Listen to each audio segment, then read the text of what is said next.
Hey, product people. If you're working to build a brand and scale your product business, buckle up. This episode is for you.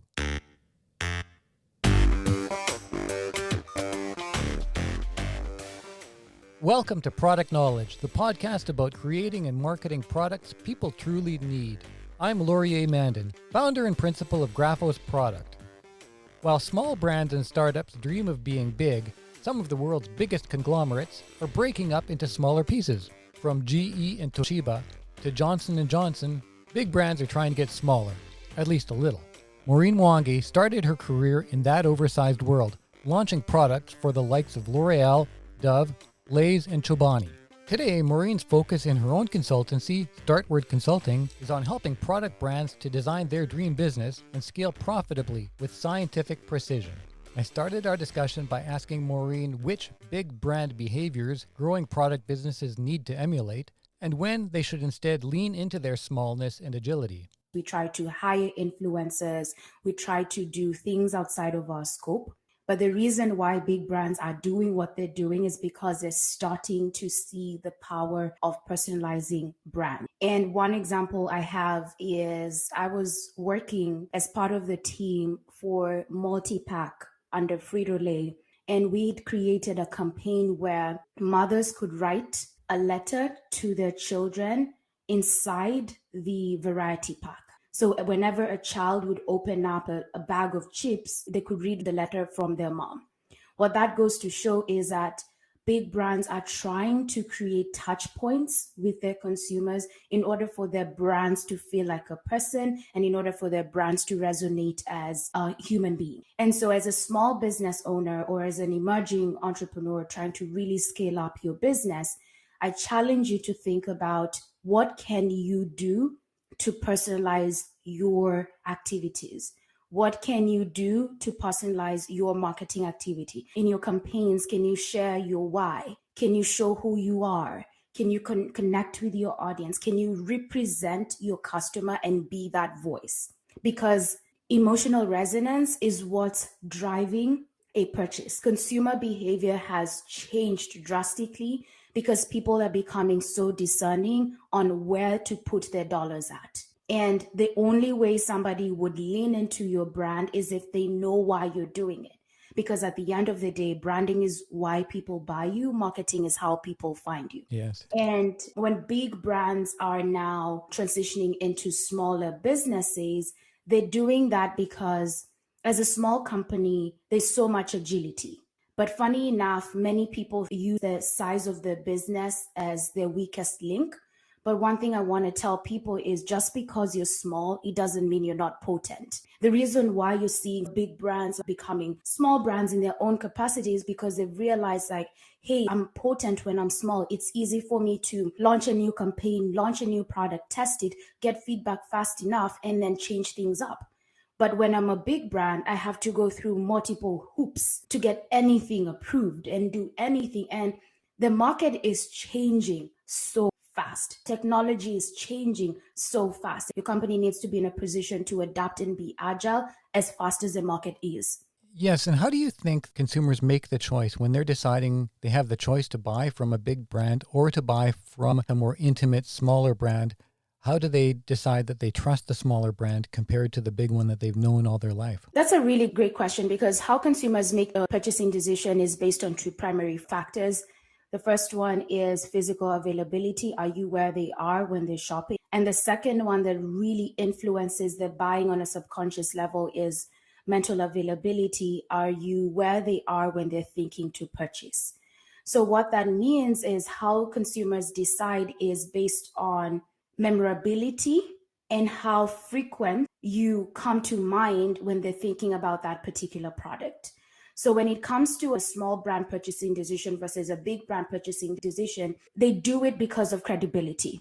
Like they've been in market for so long, it's trusted, quote unquote, even if the product isn't good enough. So for a small business, in order for you to attract that, it's you driving credibility in your marketing effort and really honing that within your audience. Like, how can you constantly be top of mind? How can you constantly prime your audience? How can you communicate and engage with your audience outside of constantly selling and promoting, because the buying decision is based off three things. It's fame, frequency, and fluency. Fame is how well known are you? Frequency is how often are you present when they're thinking about buying? And then fluency is your consistency. But many of us in the small emerging space, we never do the work that will get us to fame. Well, and that's the hard part. That costs money and takes a lot of work to get to the point of being famous. You look at brands like Tesla all the time that just have great fame. They don't have to do marketing even at this point yet, because they're so famous that every time Elon Musk opens his mouth, he's all over the world news. And smaller brands are paying large amounts per click just to try and get some exposure, much less fame. Exactly. But I usually tell people, if you're a small brand, you probably don't have to think about it as being a household name. How can you be a recognizable brand within your audience? How can you create a community of raving fans such that whenever somebody uses your product, they go and tell their friend, their grandma, their children? How do you create that? One brand that I know has done it extremely well is Pura Vida. Like if you, the jewelry company, it's those who know Pura Vida and stay with that brand. It may not be a Tesla, it may not be a Nike, but within the ecosystem of medium-sized companies, recognizable brands, they are present. And so for me, I'm like, strive towards that. And then eventually, if you happen to be a Nike, fantastic. If you happen to be a Tesla, fantastic. But within your space, the audience is large enough, you can be recognizable. In some ways, I think there's more value to being famous with people you love that you deeply care about than just being world famous with everybody. Yes. It's that precision. I usually say, just be precise in everything you do. For me, scientific precision means being surgical, understanding what is working, and then really duplicating and amplifying those efforts. Yes, and I love how everything you talk about in your content is about knowing your numbers, doing the math, understanding business strategy with scientific precision. In the B2B world, and definitely the agency world, there's a lot of talk about value-based pricing, and that's not something we hear constantly in the product world. You have a great philosophy on that. Can you tell me what is the difference between branding and pricing a commodity versus value-based pricing when it comes to a physical product? Value-based pricing is pricing that is based on the perceived value by your target audience.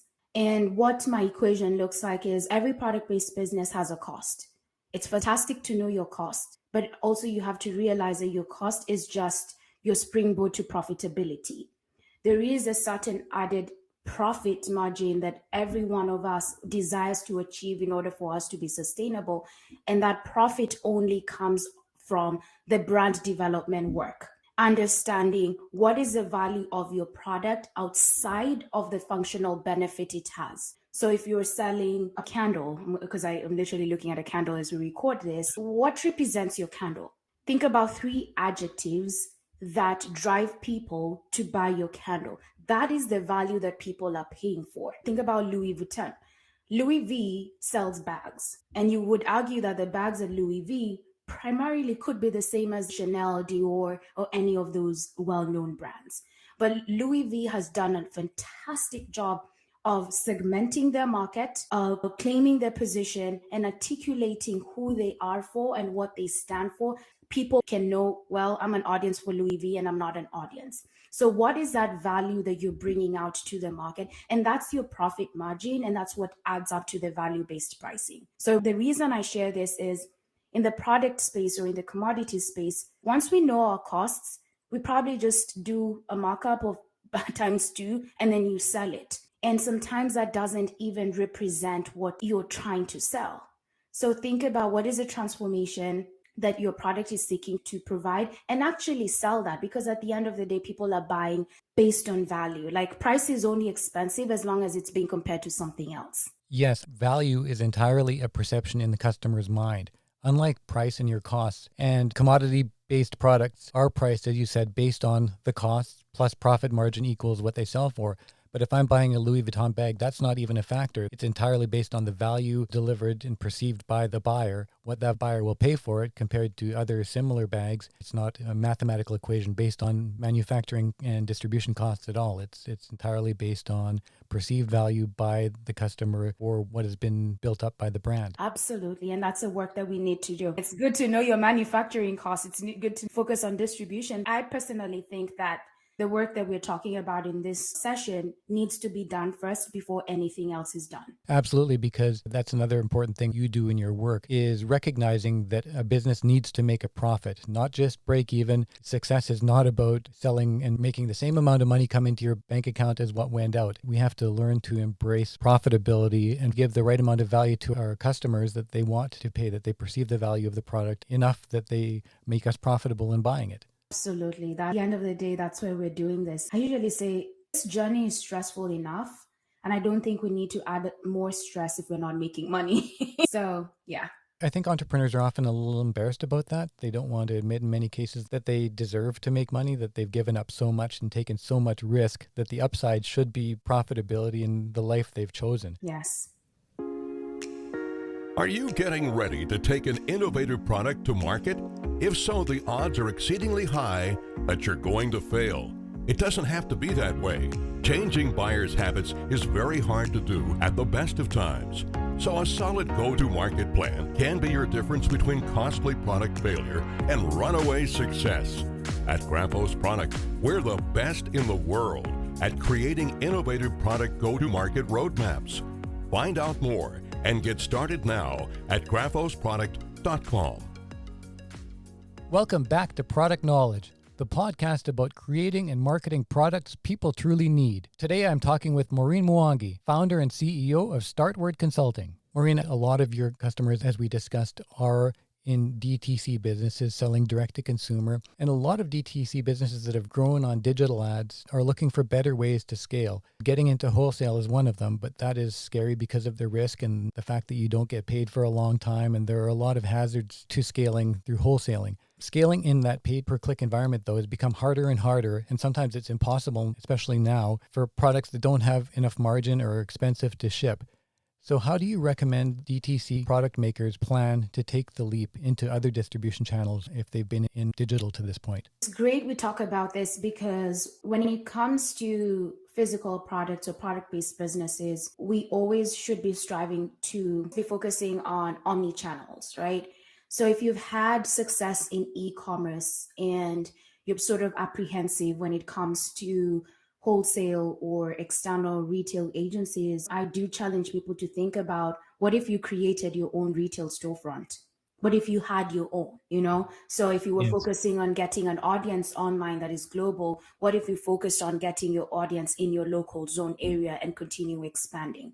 To answer your question, it depends on what kind of level of stress are you willing to tolerate. What is your ability when it comes to your business? Do you have the capacity to either add a new channel like wholesale and deal with the repercussions of wholesale and retail? Or do you also have the ability to create your very own retail storefront and manage that? But that's the omni-channel presence that pretty much works in the e-commerce space. If you think about a Venn diagram, it's an e-commerce, it's retail, external retail, or your own retail storefront.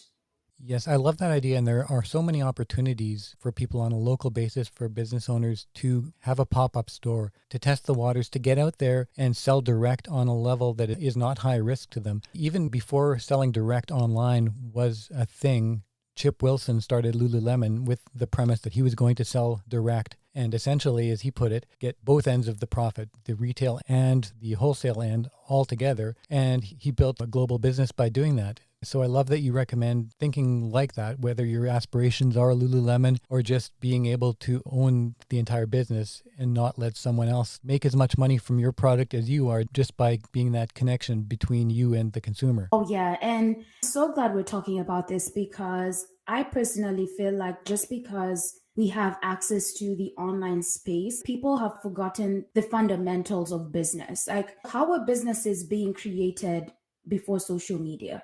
It was door to door. Think about Sarah Blakely. That's how she started. Yes. Door to door, had her own store, and then exploded on social. So I challenge people to always go back to the basics. Think about the online space as the icing on the cake, but how else can you get exposure outside? When I got into product marketing decades ago, a smart mentor told me the money is not in creating a product, it's all in distribution. And that was before most product makers had the ability to take that part on on their own. And still, that's where there's so much loss when it comes to fulfillment, to receiving the product from a manufacturer and then shipping it to customers, having the product shipped back, and just doing all of that management. Taking your product and creating ways to sell it yourself is something that's not only a beautiful opportunity as far as being able to own all the profits, all the margin, but also to be able to connect with and to get to know your customer, because we're so distanced. What you learn in speaking to somebody face to face is so different from what you learn in comments that you have posted to your social media from these people that you don't even know. There's so much of a disconnect that we have now. Yes, and that face-to-face communication, that interaction is real-time data that you can use to refine anything you do.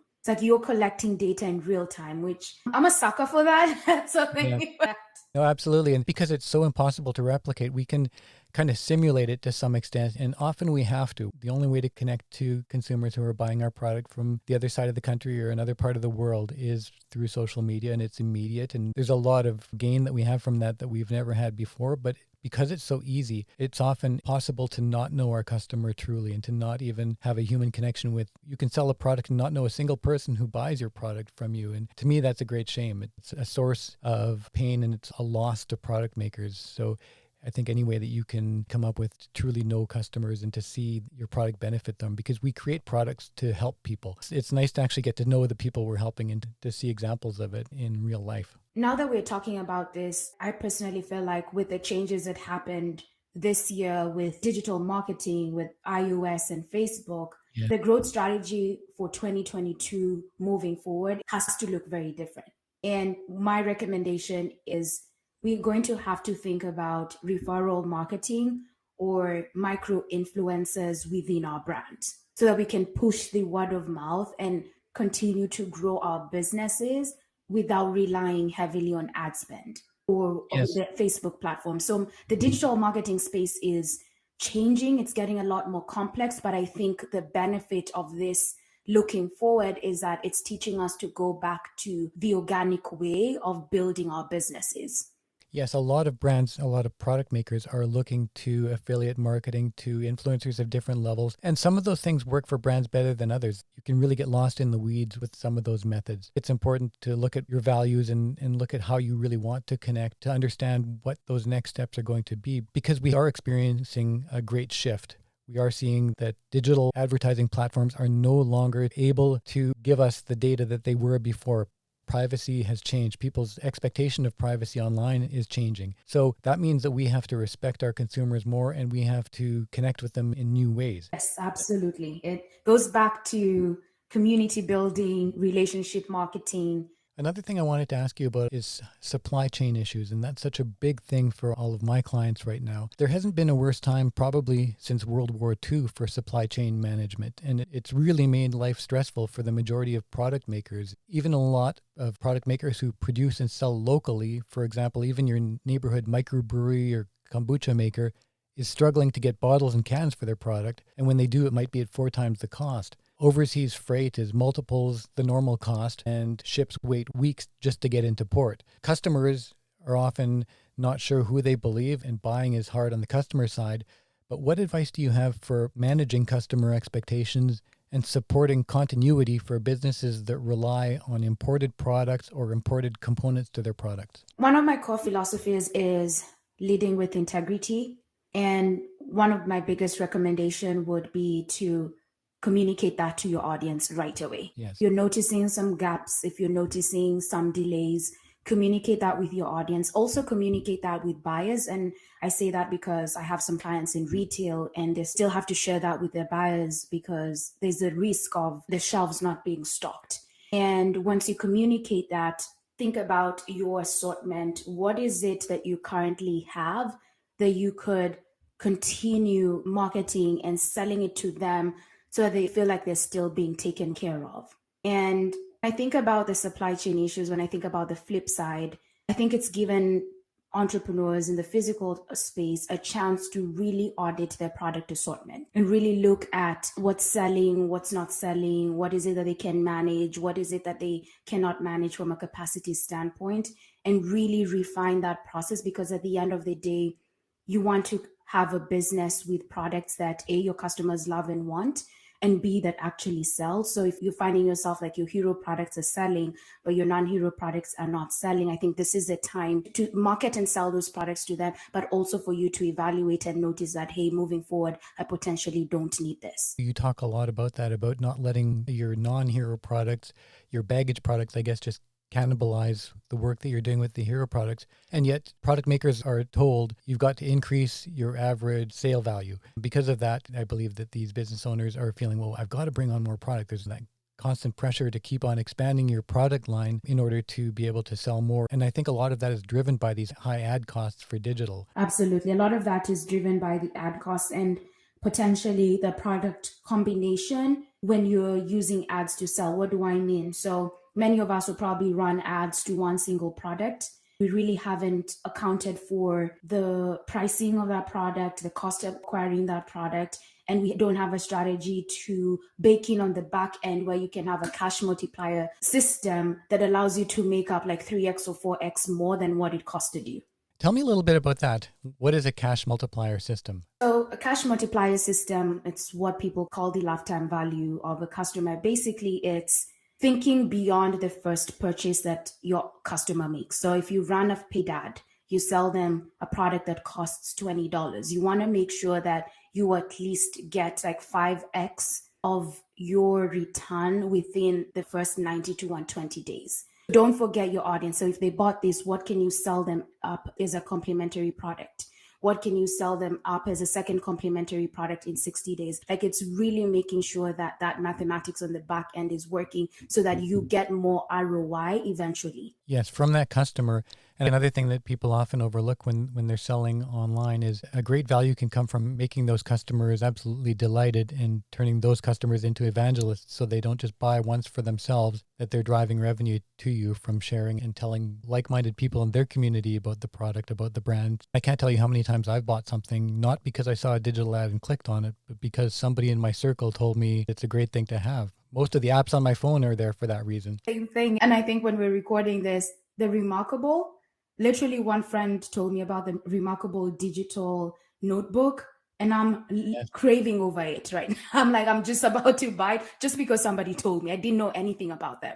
Yeah, and less effort and investment into just buying more ads and spending more on being in people's face and more on delighting customers that we already have, that we've paid to acquire, that we've delivered the product to at great cost. What more can we do in those relationships with our customers so that they can't help but talk about us as soon as they step away? They're not just showing off the product, but they're saying this is the best company. Because if the product is good, that's one thing. But if I hear the brand is great and they support you and they're 100 times better than any competitor at supporting you as a customer, why would I buy from any competitor? Yep. You said it, and it goes back to referrals and taking care of your audience and being the voice of your customer. This is the work that we all have to do.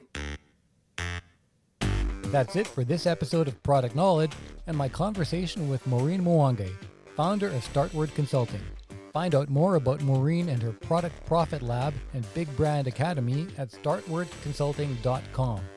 You'll find a link in the show notes. Be sure to also visit graphosproduct.com, where you'll find all the podcast episodes with transcripts and get insights from our blog. Reach out to us on Twitter at graphosproduct or email us through the forum at graphosproduct.com. Thanks for listening. I'm Laurier Mandin.